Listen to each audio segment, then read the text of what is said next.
No Grammarly? No problem! Hello mga kabnoy! Hi guys! Ngayong araw ituturo ko sa inyo kung paano ang gagawin nyo kapag wala kayong Grammarly.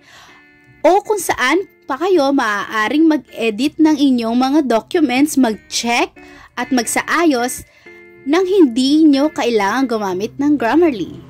So stay tuned at ituturo ko sa inyo ang mga steps na dapat nating gawin.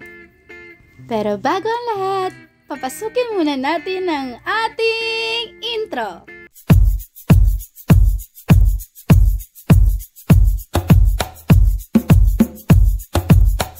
Alam nyo ba na kapag wala kayong Grammarly Premium like me, pwede natin i-edit at ayusin ang ating mga dokumento sa Google Docs.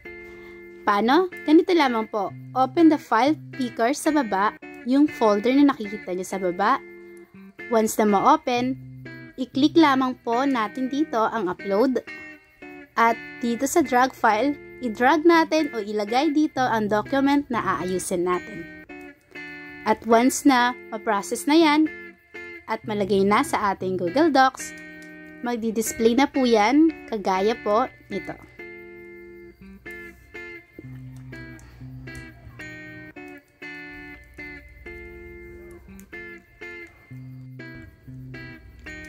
Ang susunod po natin gagawin ay click add-ons. So, andito po yan sa taas.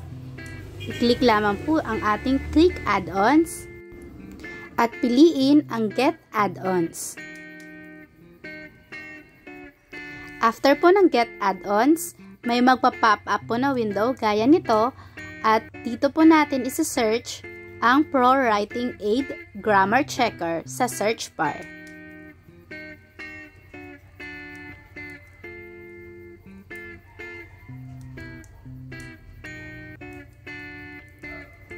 I-click lamang po ang Pro Writing Aid at i-install ito.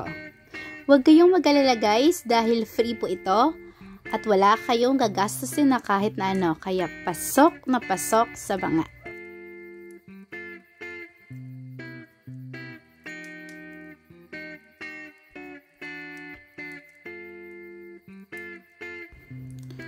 Once na-install na ang ating Pro Writing Aid, pwede na tayong bumalik sa ating dokumento.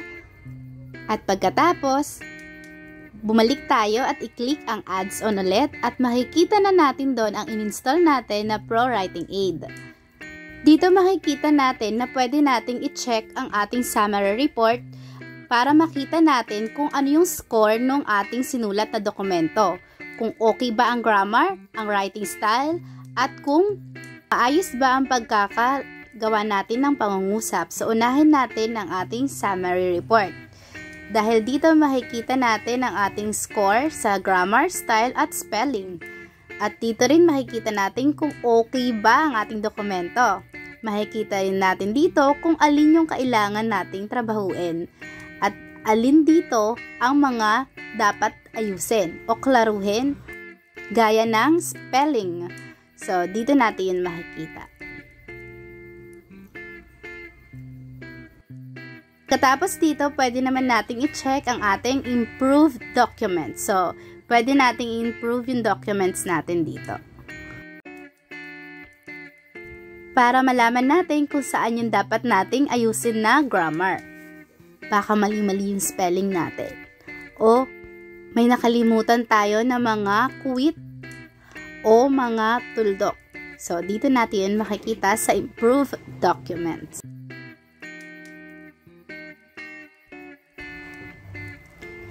Ang gagawin lang natin ay ituro ang mouse doon sa may mga linya at i-right click at makikita na po natin dito ang dapat nating ipalit. So, katulad dito, nakalagay na dito kung ano yung dapat nating ipalit dun sa sinulat natin na salita.